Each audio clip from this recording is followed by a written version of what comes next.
This is an organization that was set up in 1932. So it's been around for decades.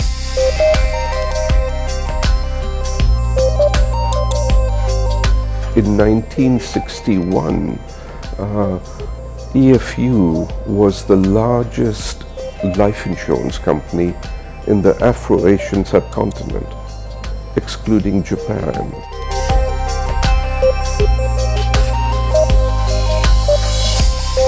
If you actually go back to the pledge that was agreed on by Mr. Bimji and the board of directors in the first meeting of EFU before my time, it actually says there that this company is about service to humanity, not just about profit.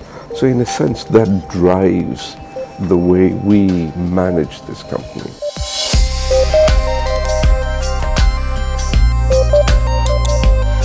It's not life insurance per se. In terms of explaining it to people, I think we need to say, look, it's lifestyle insurance. You know, if you have insurance, if something happens to you, your family's lifestyle is protected. These were the days when there was no TV, no smartphones, no Netflix. I think we had a good circle of friends, and I seem to remember that most of the time we were actually out. So that was the early days, but I then left when I was 12 years old to go to a boarding school in UK. I was in the civil service for 5 years, Department of Health and Social Security. I was moving from London to Bristol. It was a family decision. I was not able to get a transfer within the civil service. An acquaintance of mine from East Africa was working for a company called Allied Dunbar, and he said, look, before you get yourself a proper job, why don't you join life insurance? And I did, and I was out selling for nearly 2 years actually, and then moved into training and development. My late founding chairman of our company, Mr. Roshanli Bimji, in the last company that I was with, we had sort of met each other. I joined, and he was there for a few months because he then came back to Pakistan to join the first Benazir government as an advisor. But we'd actually met. He didn't stay with the government for too long for obvious reasons. But we knew each other, and when he got the license, when private sector companies were allowed to come back into the market in 1992, we were the first company to have got a license.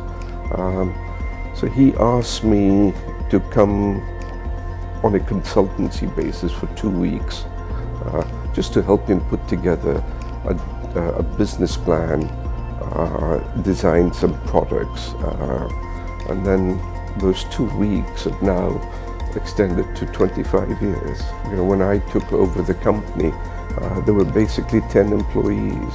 We started from one small room, and here we are now. Still remember we just come back. I come from UK. I had at that time with me 2 young boys. We came here. We rented a house, and the first week we had no electricity for 4 days. So those were interesting times, I think. We started the company with a fund, investment, the policyholder fund, with a seed capital of 5 million.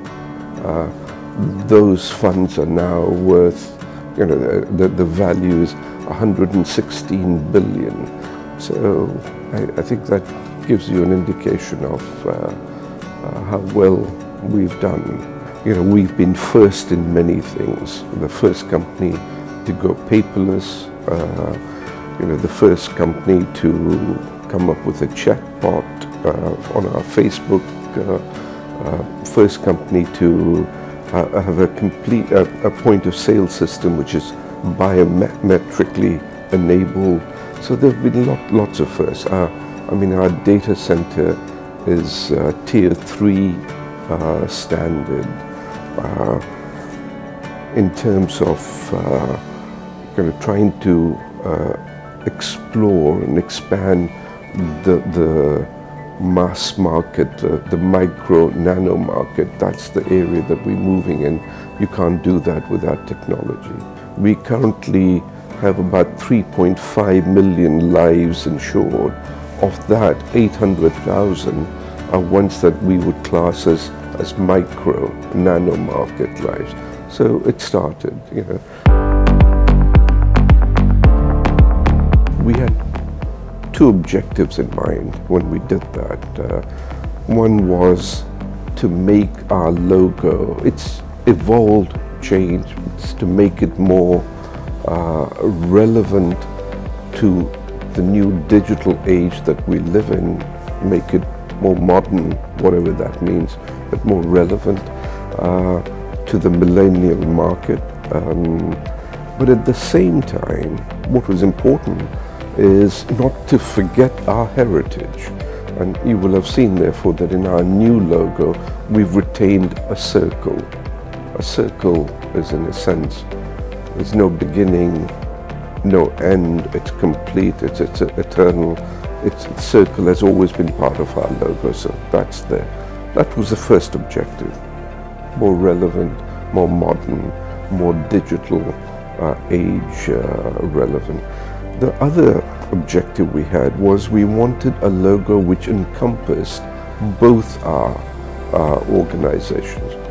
As you know, we have our sister company, EFU General, in a sense our parent company, and EFU Life. We wanted to have one logo, same color, same fonts, so that what we do going forward is to project EFU per se. The fact that it's Life or General, two separate companies, is secondary. So with those two objectives in mind, we've now changed our logo, refreshed our logo.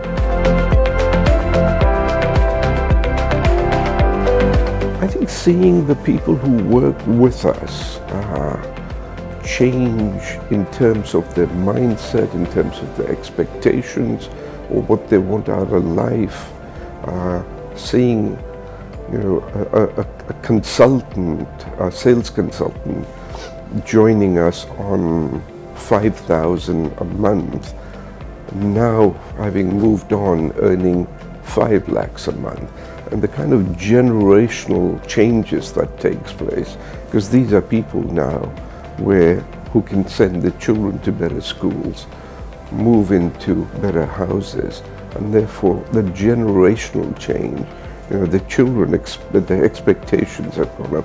So that, I think, gives me the greatest satisfaction. Now, I think if you look at the number of people that are associated with EFU Life, distribution channel, our head office, it's probably coming up to 10,000. So we've come a long way. And I hope that by being associated with us, by being infected with the kind of expectations and the culture that we have, that also will spread. So, the ripple effect of that. I think integrity is very important. I think as a leader, you have to walk the talk. You can't say one thing and be seen to be doing something else. So you have to be a role model in terms of the kind of values that you want people to follow. So that's important. I think be straight with people. I think don't manipulate. I think sometimes people become so clever in wanting to actually manipulate that people see through you. So be honest, integrity, and obviously hard work. And continue to stay positive, I think. I mean, I generally look at life, as a glass half full rather than half empty. Real strategic depth comes from building your own population. 60% of our population is under 30.